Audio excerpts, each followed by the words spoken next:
Welcome to the Cowboy Up Podcast, where talk is all about the West. And this episode is brought to you by the Dude Ranchers Association and Golden Wings Horseshoes, and produced by Cowboy Spirit USA. Now, trick riders are risk-taking equestrians who stand on the back of a galloping horse and perform other stunts.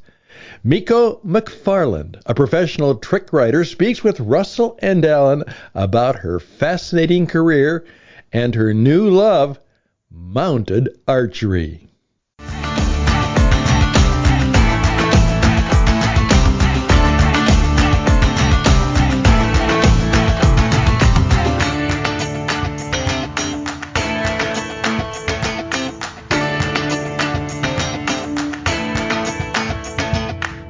Morning, Alan. Out on the ranch, did you ever try any trick riding? Way too much. When you're a kid, you're upside down and on top half the time, and then on your nose maybe the other third. So, done a lot of that. I didn't really. Most of my trick riding was by mistake, and a horse would spook or something, and you'd be kind of off the side. I'd stand up on a horse quite a bit once in a while if we were trying to see something or just thought we were trying to find something. But no, I didn't do too much. You were a little wilder than me, though. Well, the hardest falls I ever took was when you'd be galloping along somewhere, and the horse, you'd going to rein the horse on the left side of a bush, and then the horse at the last second would change directions and go to the right, and then you go to the left anyway. Yeah. So I've taken a bunch of those hitters. Well, we've got professional trick rider Miko McFarland, and as a professional trick rider, she's competed in mounted archery, extreme cowboy racing, drill team, western pleasure, horsemanship, and trail. And she helped found and train the Trixie Chicks Trick Riders. Love the name. Performed trick riding and Roman riding. Of course, that's Roman riding. Everybody, I guess, knows that's 2 horses, 1 foot for each. Yeah, I want to get back to that. In countless rodeo circuits, including the PRCA, the Professional Rodeo Cowboys Association. Prior to that, Miko rode in Dolly Parton's Stampede, and that's in her hometown of Branson. And currently, Miko is the Director of University Relations for Barcelona Study Abroad Experience, previously worked for the University of Kentucky, and she and her family and horses live in Lexington, Kentucky. I'd tell you, I've been lucky enough to go there a few times, and it's just a beautiful part of the country. My great friend was from Danville, which isn't too far from there. It's great to have you here, Miko. Yeah, thank you, Russell and Alan. It's lovely to be here. And yeah, greetings from the bluegrass. Hey, let's talk before we get right into riding, which is where I want to go. But let's talk a little bit about your background and your family and, sure. And how you get a connection with the West. Yeah, that's right. I'm a 4th generation Japanese American, which means my great grandparents immigrated to America from Japan. And in the 40s, during World War II, there was a lot of fear around Japanese Americans maintaining ties to Japan. So at the time, President Roosevelt issued an order that forced the relocation of over 100,000 Japanese Americans to these temporary internment camps. And so my family, like many others, had to leave their home and their belongings, their businesses, and they were moved to a temporary camp, all in the name of national security. So my family was born and raised in Southern California, but they were moved to Hart Mountain, Wyoming. Not sure if y'all know where Hart Mountain is, but they weren't really prepared for the unforgiving and harsh conditions there. They had never seen snow before, so they didn't even have coats. What were the living conditions like? Were they pretty Spartan that the government provided for them? Or? They were intended to be temporary barracks. In some cases, the walls were separated by a piece of tar paper. Wow. That's right. Well, I just read, and my memory being how it is, that there were 3 grand injustices that the United States had perpetrated. And slavery's obvious. The internment was number 2, and the third one, that's really bad, eluded me. But, there's a dude ranch in southern Arizona called Triangle T, is historic dude ranch, and that they often refer to it as an internment camp, but it was actually where they placed the embassy staff from the Japanese embassy during the war. Yeah. So they had one here in Arizona. Yeah, there were quite a few throughout remote locations in the West, and they were remote because they were considered out of national security interest. So yeah, it was a pretty grave injustice, not one that a lot of folks really know about. But yeah, I guess you could say my family's connection to the West has been a bit unconventional, but it's an important story to tell and to remember. What were the follow-ups to that when you went back to it, when your family went back to life as you knew it before? Was it fairly easy to step back in, or did you have to start from square one? How did that affect your family? Well, my grandmother, she was she was a teenager at the time when she was incarcerated. And so she had graduated high school, had gotten married, and even had her first child, my uncle, while she was in Wyoming. And whenever the war ended, they were given a few $100s to put back in their pocket and sent back on their way home. So for many of them, they didn't really know where to go or what to do because their lives had been disrupted for several years. So yeah, it was a bit hard, I think, for them to have to start over. But if you know anything about Japanese culture, they're incredibly resilient, and they work hard and are very proud of the work that they do. So they were able to start over and maintain a good life for those of us generations coming after them. And you saw that in the country, Japan, of course, but how did they, and maybe you don't know, but how did they deal with it emotionally and maybe more importantly, that's not really my question, I guess. How did they deal with it in terms of talking to their descendants and the people that surrounded them after they began to resume their life? I mean, did they just move on, or did they have to sort of figure it out? Yeah, they did kind of just move on. And it was a really difficult subject, a taboo subject, actually, for my grandmother to talk about. But a lot of it has to do with sort of the Japanese thinking around what they call shikata ganai, which is kind of forgive and forget. So that was in the past. That's a very difficult thing. We don't really like to talk about it because that was a dark time. But it's important to leave the past in the past and kind of move on from that. So for my family, they became incredibly patriotic and wanted to demonstrate how loyal and patriotic to America they were. So they did not continue a lot of the Japanese cultural traditions in my family, including speaking the language. So whenever I grew up and went to college, I actually studied abroad in Japan because I wanted to go back to Japan to learn a little bit about the culture and the language that had been lost as a result of this part of history.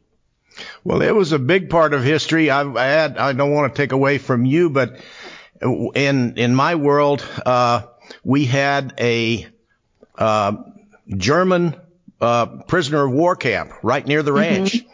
Yeah. And so they let the Germans out to go work on the ranch. And so we'd go get a whole pickup load of them every day and go build fence. And I was their favorite because a bunch of those Germans had kids that were about my age probably. So I'd show up at the job and they just passed me around from one to the other. They were so happy to have a young person, that they could talk to, that they could relate to. So from my perspective, and most of them, not at least half of them, said they didn't want to leave, that they were what they saw of American life. They wanted to stay, didn't want to go back when the war was over. That was kind of interesting. But anyway, I've got good memories of the German prisoners and how nice they were to me. And of course, the grand difference is they were enemy combatants in today's world. It's a very different reason. Not just family. They were combatants that had been captured. Well, thanks. That was a perfect answer. That was exactly what I was inartfully asking. So let's talk about the horses. What got you there? Yeah, so in the 70s, my parents moved from California to Missouri. So I was born and raised in Branson, like you mentioned. And as a kid, I was just like every little girl, we go through that horse crazy phase. And the only difference was I never really grew out of it. But my parents weren't horse people. They were always supportive of my sister and I have a younger sister, of our interests. So we took horseback riding lessons. And when we were old enough, they got us 2 very ornery little ponies to ride and take care of. And so horses have always been a part of my life, not because I was really born into it, but because I've actively pursued it even as a kid. And my younger sister, she's a equine veterinarian, so the passion has stayed with her as well. Good for her. We need more of those. I was just talking to my retiring equine vet, and he said we need more. Yeah, absolutely. Sorry. No, I was just go ahead. That's far more important. Well, what about so? How did you go from horse crazy to doing trick riding? Horse crazy to horse crazy, huh? To a different, a bigger version. Yeah. So the trick riding that, and I know y'all were talking about how some of us have probably done a little bit of trick riding. It may not have been by choice, but we've all kind of found ourselves there at one point or the other. But really what that is where riders perform stunts on the back of a galloping horse, and that horse is trained to run a pattern off rein while the rider either hangs off the side or stands on top, like y'all were saying, or vaulting off the side or the back end and back into the saddle. And that originated from the Russian Cossack style of riding. I don't know if you know that how they're well known for their horsemanship skills and how they were able to perfect the art of using their horse to kind of outmaneuver their opponent on the battlefield. But when those riders immigrated to America, they found a way to make a living by performing this kind of riding in the circus. I didn't know that. And at some point, the American cowboy and cowgirls picked up on that and made it their own. So it made its way from the circus tent to the rodeo arena. And in the early part of the 1900s, and a lot of folks may not know this, but trick riding was actually a competitive event at rodeo. So alongside bucking stock and roping events, cowboys and cowgirls would get their horses running at a full gallop, and they would pull off these incredibly dangerous stunts, like riding underneath the horse's belly even, and for a chance to win that pot of money. But by the 1940s, it was actually too dangerous to continue as a competitive event, which is kind of crazy to think about. So it's continued as sort of a specialty act or like a halftime exhibition. And that's what you see in rodeo still today. What about the Andalusian horses? Weren't they a part of that early? And are they still any part of trick riding?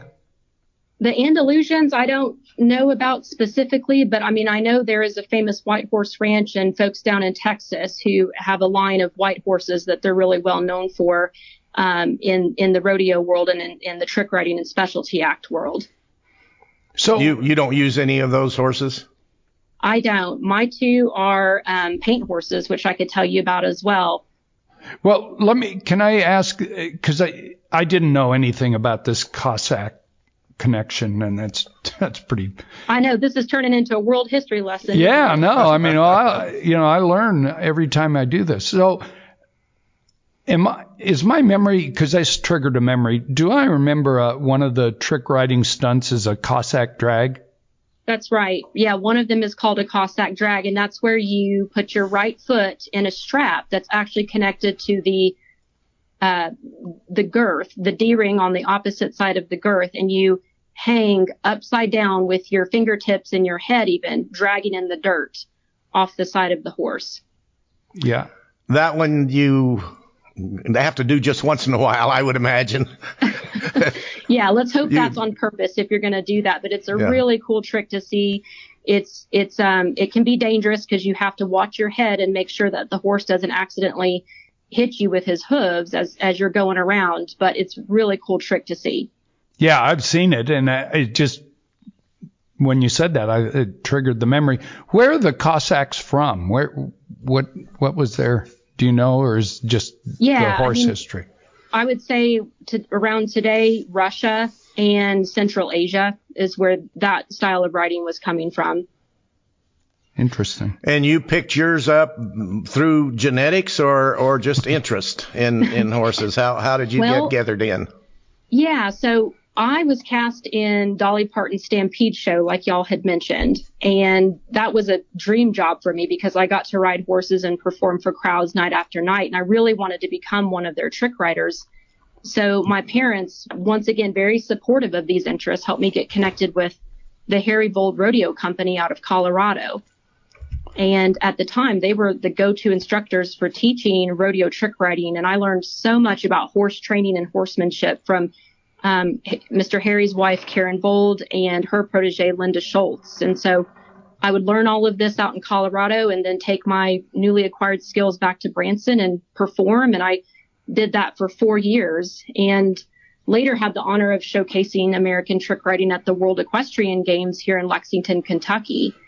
And that experience is what connected me to several young girls who were eager to learn how to trick ride. And I agreed to train them, and they went on to create the Trixie Chicks Trick Riders. And they're still very active in performing and training the next generation. So that was a really fun time. And I eventually moved back to Lexington, Kentucky. So I've been here ever since.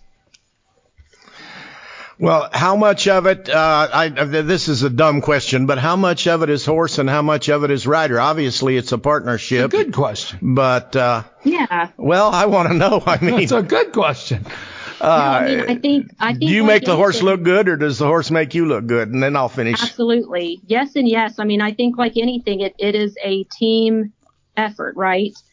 And the number one thing is you want, trick riders might look reckless in the arena. The goal is to make it look dangerous, but it's incredibly calculated. And I think trick riders are some of the most disciplined and safety aware horse trainers I know.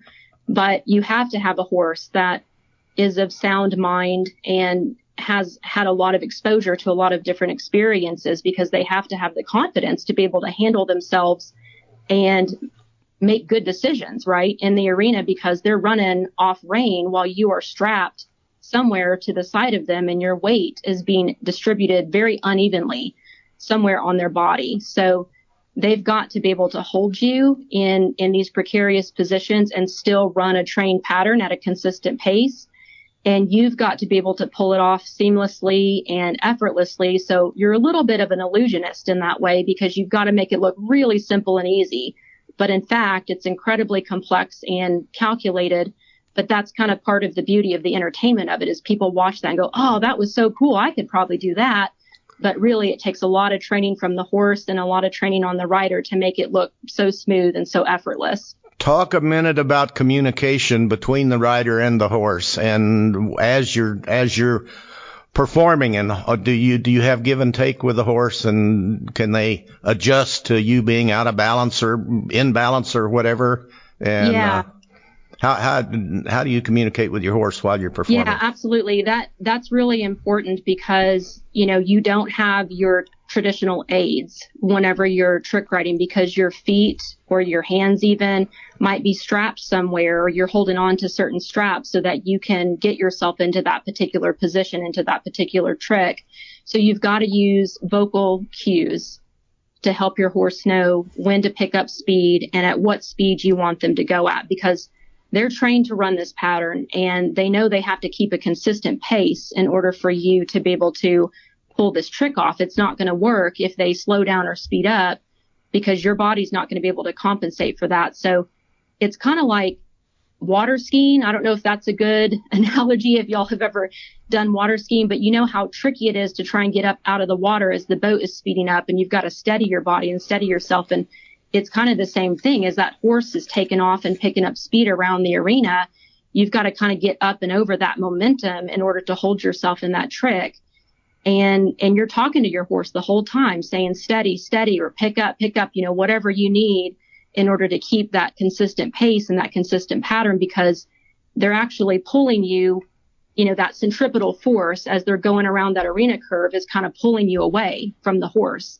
So you really have to have the upper body strength to be able to hold yourself on.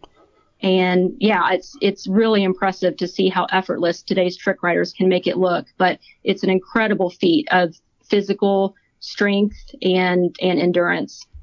So, and we got to take a break. Pick up and steady, obvious. What's the verbal cue to slow down? So the trick riding patterns that we see today, the rider will come out of the trick and actually pick up the reins to stop or slow the horse. Okay. All right. Sometimes the horses are trained to stop at a certain point in the arena that we call the pocket. And so they'll know they have to run until they get to that corner, and then the rider will move them out. Or we're seeing nowadays trick riders take several laps around and then we'll get out of the trick and stop the horse once they've completed that move. Okay. And with that, we'll take a break.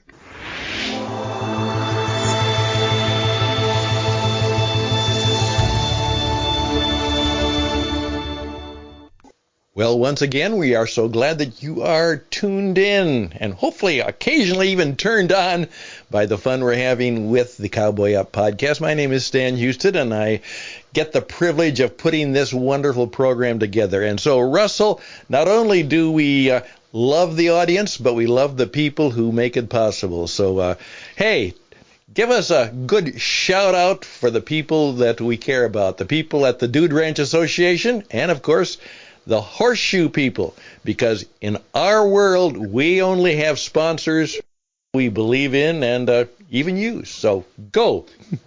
Well, Stan, thanks for setting me up so well. We, Alan and I, love doing the podcast, and we appreciate so much the opportunity to do it and being supported by two, specifically that you've talked about, among others, great groups that sponsor Cowboy Up.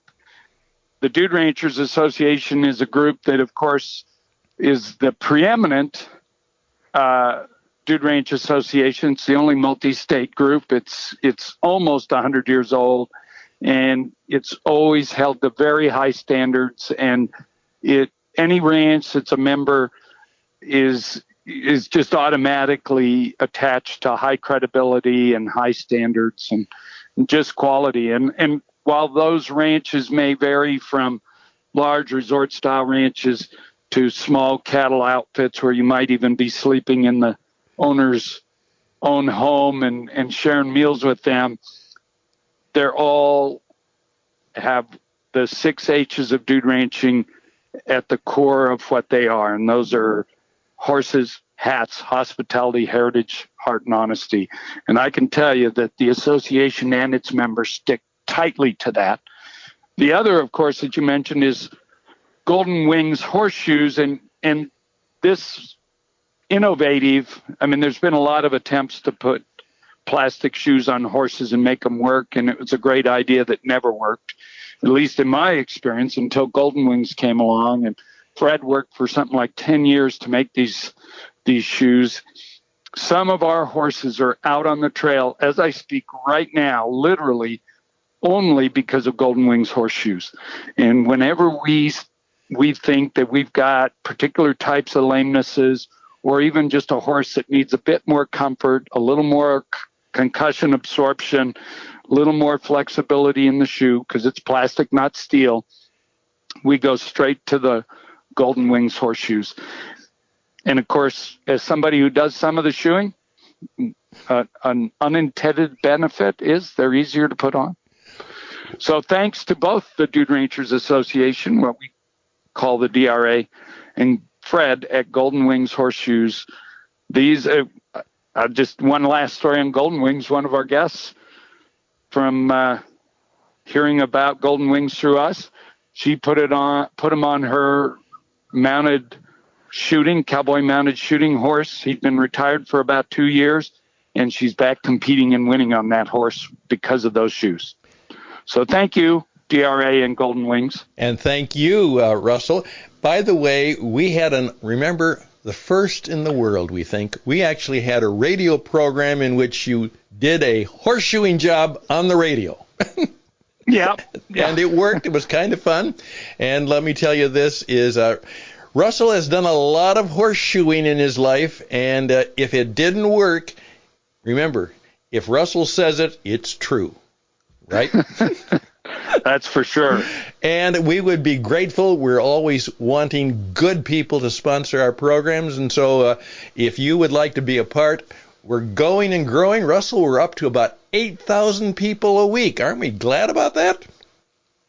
well, we're thrilled. And I run into people all the time, genuinely, who say they listen to us, and we get some emails and in different responses. And really it's because of our guests.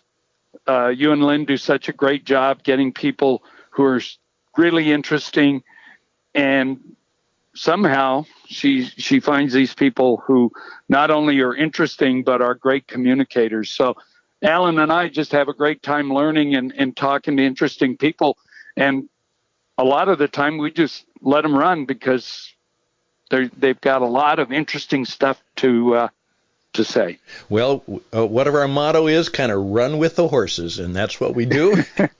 And by the way, part of this is we would like to invite you to reach out to us at the Cowboy Up Podcast at gmail.com, the Cowboy Up Podcast at gmail.com. We would love for you to audition to be a sponsor of our program, and that might just be something we could ride off to prosperity together. Thank you, Russell. And now I got to get you back to the program.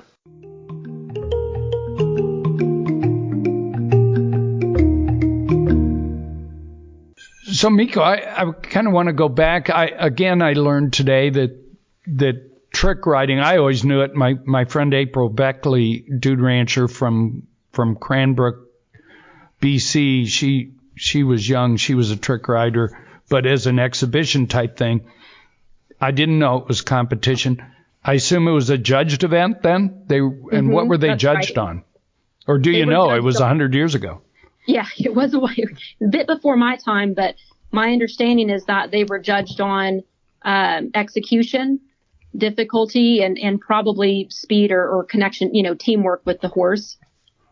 Because I wondered, because you said they quit because it was getting dangerous. So I thought maybe they were being judged on speed, and then, speed kills. You better slow down. Well, you're involved in another. It has. Oh, excuse me. You're involved in another sport.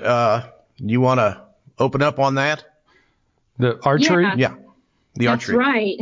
I was just thinking about this and realizing I guess I'm not very good at just sitting down in the saddle. But yeah, so when I moved to Kentucky, I started a new job here, and I was a new mom at the time and decided to hang up the trick riding because I just knew there was no way I could keep myself in the physical shape that I needed to be in order to safely trick ride. So here I've got these two amazing horses of mine, and they've done so much with me and been all over the country, and they weren't ready to call it quits. So one day I signed up for an archery clinic with an archer here out of Tennessee named Elizabeth Tennant, and she's currently the top ranking horse archer in the U.S. And this was the first time that I had ever even shot a bow. And let me tell you, I was hooked because there was just something here that I could do with my horses and continue to use their skills and their training that they had from their trick riding foundation. And, like I said, in trick riding, the horses have to run off rein and keep whatever pace you set them at. And it's the same in archery. You have to drop the reins in order to load your arrow, shoot, reload, repeat. So it was the perfect sport for both my horses and I to have kind of a second chance at doing something exciting.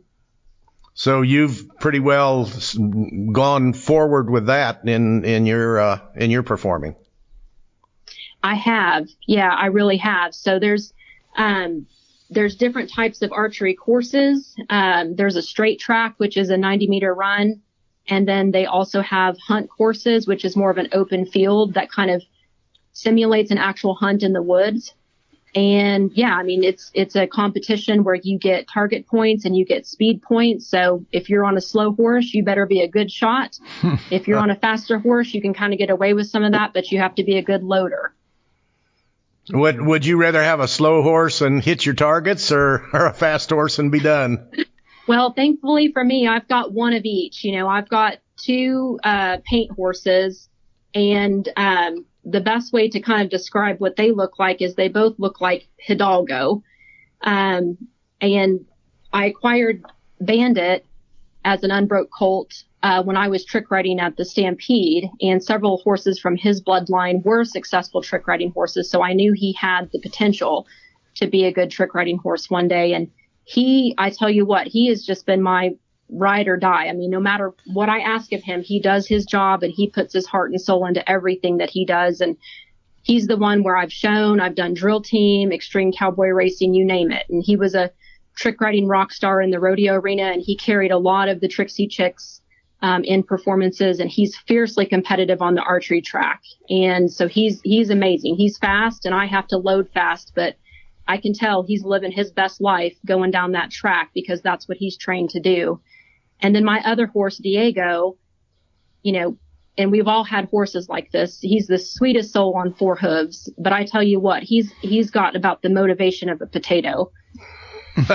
You get it out of him or it doesn't come out. Is that right? Right. If Diego was a person, he'd be living in my basement watching Netflix all day long, I'm pretty sure. So it's just not in his destiny to be in a hurry going anywhere. But he's trained a lot of trick riding horses, and I used him to pony and train horses. And I've also used him in the Roman riding act that y'all were talking about, where you're standing on top of two horses. And he's a great archery mount because he is such a steady Eddie. And he takes really good care of his rider, but y'all going to get there when you get there. He is not in any hurry. If there are listeners out there who are interested in getting involved in mounted archery, what advice would you give them? What would you tell them? Yeah, so this is definitely a sport that is growing and gaining in popularity here in the U.S., but it's very much a global or an international sport. But if folks are interested in learning how to get involved in mounted archery, find a local club. You can attend a clinic. There's two main archery associations that we follow here in the U.S. The first one is the Mounted Archery Association of the Americas, or MA3 for short. And they have recognized chapters and clubs throughout the U.S., and they hold regular competitions and clinics. So even if you're not ready to try it yourself, definitely go check it out and watch a clinic, watch a competition, because it's really cool to see such a wide variety of breeds and different tack and different riding styles competing together. And then the International Association is the International Horseback Archery Alliance, and they maintain the rules, the standards, and also hold competitions. So for folks who are interested in getting started and want to know more about training, want to know more about the equipment and the competitions, those are two really good sources to look at in order to kind of get yourself studied up on what you would need to do to get ready to try archery on horseback. Do you know most of the people that are in the top level of that world? You must. I've been fortunate enough to meet and train and compete alongside the Americans who are the ones representing the U.S.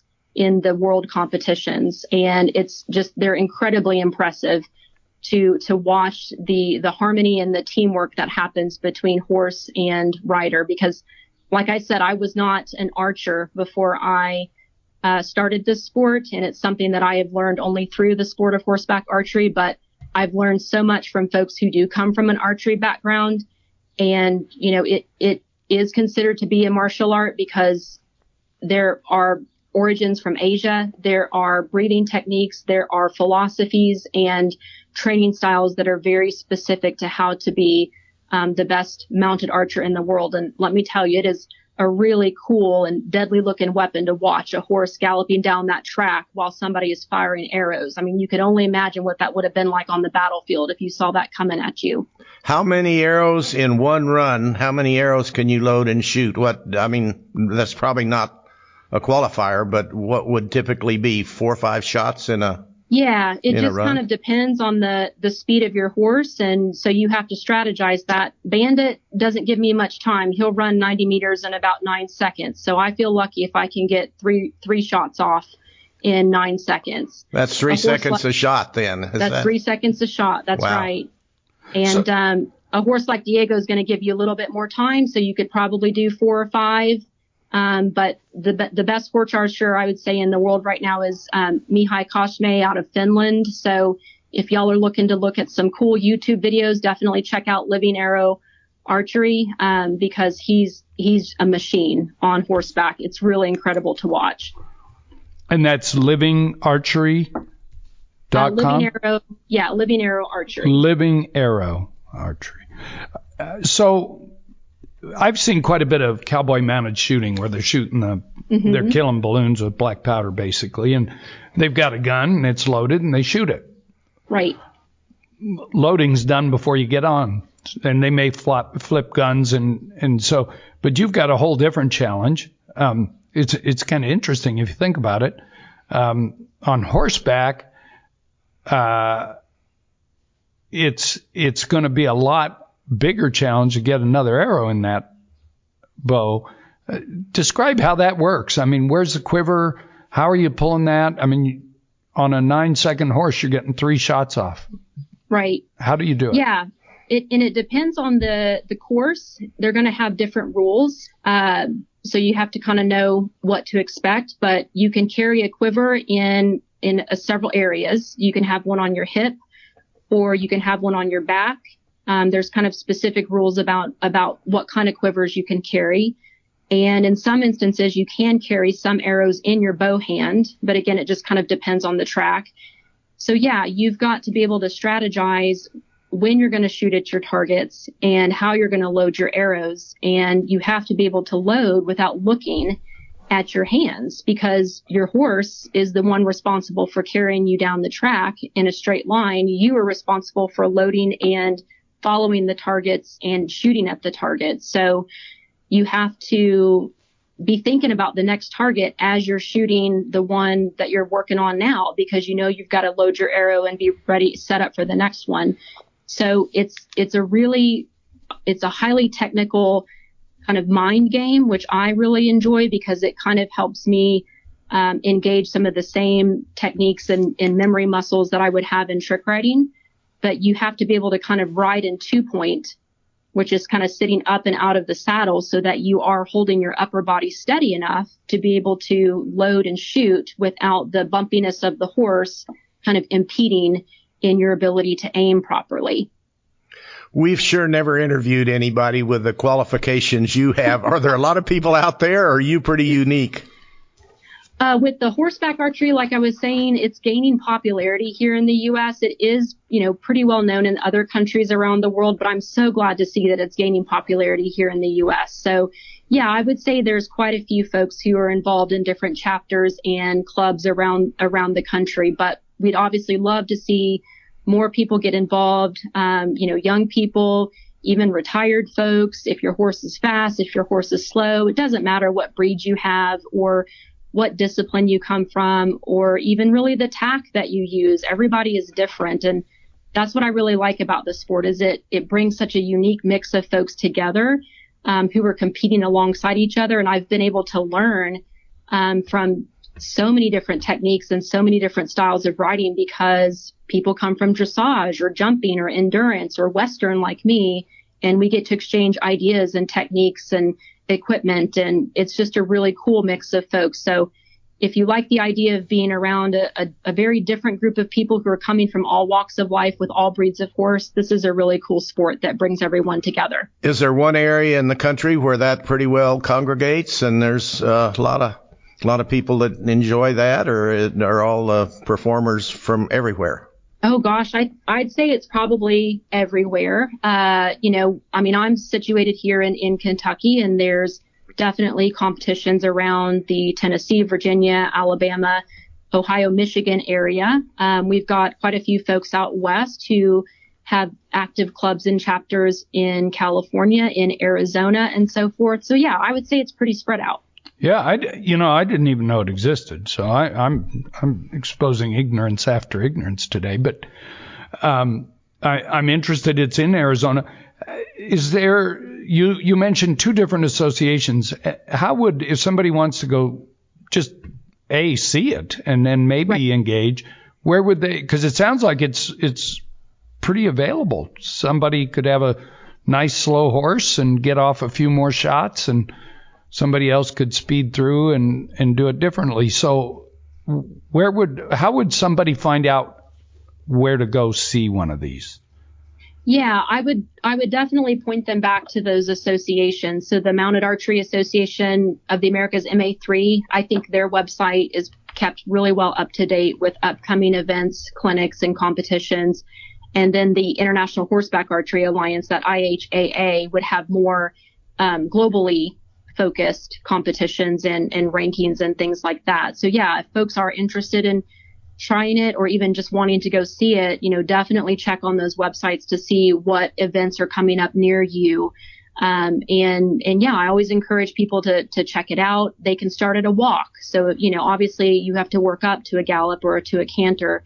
And so even if your horse or you aren't quite ready to go at that speed, there's plenty of folks competing even at a walk or at a trot with their horse. It's just kind of wherever you're comfortable and whatever is going to help you and your horse have a good, positive experience. Dumb question, but when you're in competition and you've got the final run coming and you have to be fast, does the adrenaline really get to running and in you? And is that what drives you? Is feeling that success and feeling that adrenaline?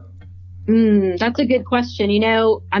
I really have to work against my adrenaline because it can cause me to fumble with my loading and nocking of my arrow and my bow. So I think in riding Bandit and even Diego, they bring me a lot of calm and peace of mind because they are so reliable, because I've trick rode with Bandit for so many years and he's like the most trustworthy friend I've ever had. And so I know he's going to do his job well. So he kind of helps bring me peace of mind. But yeah, it's really tough to kind of play that mind game with yourself, that mental game, to try and keep your adrenaline and your kind of stress down so that you can focus and breathe and do what you need to do to aim and fire your shots well. But yeah, that's kind of part of it is trying to manage that internally so that your horse doesn't feel it, or it doesn't affect your ability to shoot. Tell us about your future. Where are you aimed? Well, so my two horses right now, they're in their 20s. Bandit is 23 years old. Diego is 20. And, they're not showing me any signs of wanting to slow down. And so I'm kind of waiting on them to tell me when they're done. But otherwise, we're going to keep up with the mounted archery and continue to compete and improve. It's always a work in process in getting better at your archery technique. And there's so much to learn and different people and different techniques to learn from. So for me, I'm continuing with that. I do a little bit of Roman riding on occasion, but as far as the trick riding goes, I think I've pretty much have hung that up and I've left that to the younger men and women who are a lot more able-bodied than me. And we've got some really incredible trick riders out there right now who are performing and traveling the rodeo circuits and just doing an incredible job representing the sport and the history of this Western art. But for me, I think I'm headed toward archery and I'll continue to go as long as my horses will allow. Do you have some young horses coming along? I don't yet. I sure don't. I've got a young daughter. She's 7 years old. And my two horses have been the perfect lead line mount for her to kind of get started and interested in horseback riding. So I'm really thankful that they're kind of at that age and at that wisdom that they can be really good teachers for her. So we'll gauge and see what her interest is in horseback riding. And yeah, I'll continue to do it as long as they want to. And then we'll have to figure out what the future holds. So I have an odd question. Since I know nothing about mounted archery, is this been around a long time, or is this another sort of after effect of those Hunger Games movies? Because, archery was something pretty limited interest in, and then all of a sudden Hollywood once again shifts the culture. Right. And archery's huge here at White Stallion, and people love it. We have this walk around archery course. Do you think is Hunger Games put the gas on this fire? Yeah, and it's funny that you mentioned that, because I would even say, going back to the trick riding, that I think it's the show Heartland has really brought a lot of visibility and interest in trick riding. And so prior to that, it was a bit of a dying sport, trick riding was. And at one point, there were probably less than 100 trick riders in the United States. But because of that TV show and kind of popular media and pop culture, it has gained a lot of popularity and people are really interested in it and want to learn more about it. And I would say probably the same with archery. When you have a really popular series come out like Hunger Games, then people are going to show a lot more interest in it. And other movies that I'm thinking of that kind of feature horseback archery is like that new Wonder Woman movie, I believe, had some of that in there. I'm sure there's others that don't come to mind right now, but yeah, I do think that plays a role in helping bring more exposure and visibility to a sport like this. But archery from horseback has been around for hundreds and hundreds of years. And like I said, it kind of came from similar origins in Central Asia, Right. and was used there with horseback riding techniques and in warfare, and has made its way over to the U.S. And so sometimes folks think that it's of Native American origin, but actually goes back even farther than that. And a lot of what we do is inspiration pulled from Mongolia, from Turkey, from Korea even. So it has a lot of Asian and Central and Eastern Europe roots as well. Is there any chance you're going to be in Tucson in the foreseeable future? I would love to see your performance. Oh, thank you. Well, I would love to be there, and I'll definitely let y'all know if I am there. And in the meantime, I'll give a little plug for Bandit and Diego's Instagram. So if folks want to see kind of what this looks like, or what, even they look like in doing archery and trick riding, definitely check them out on Instagram. Their handle is Overo Paint Horse, because they're both Overo Paint Horses. Overo? Overo Paint Horse. That's right. Okay, well, that's great. You have been very informative and very interesting to have on the show. I want to thank you so much for taking the time to tell us a lot of things that neither of us have known much about. It was great. Thank you. Thank you. Yeah, it's a pleasure talking to y'all.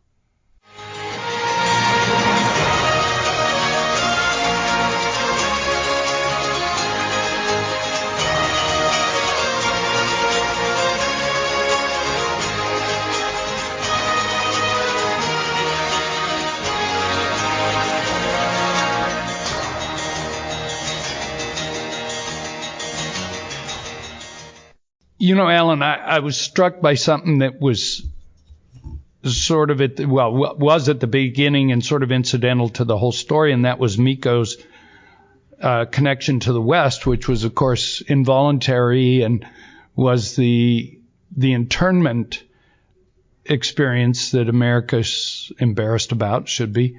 And I thought about her answer, which was so perfect, which was, her Japanese culture was forgive and forget. She had a word for it. I don't remember. And one of my life theories is that civilizations advance only when the civilization is willing to forgive.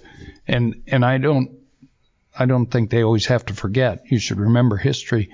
But forgive and move on is how you advance. And if you get tied down to the past and the injustice attached to it, which that was, then you don't advance. And civilizations have to forgive so that they can move forward. We have some words at the end of a lot of broadcasts, but that's some of the best words you've ever come up with at the end of a broadcast. So I'm paying attention. Thank you. All right, horse lovers, ready to give mounted archery a try?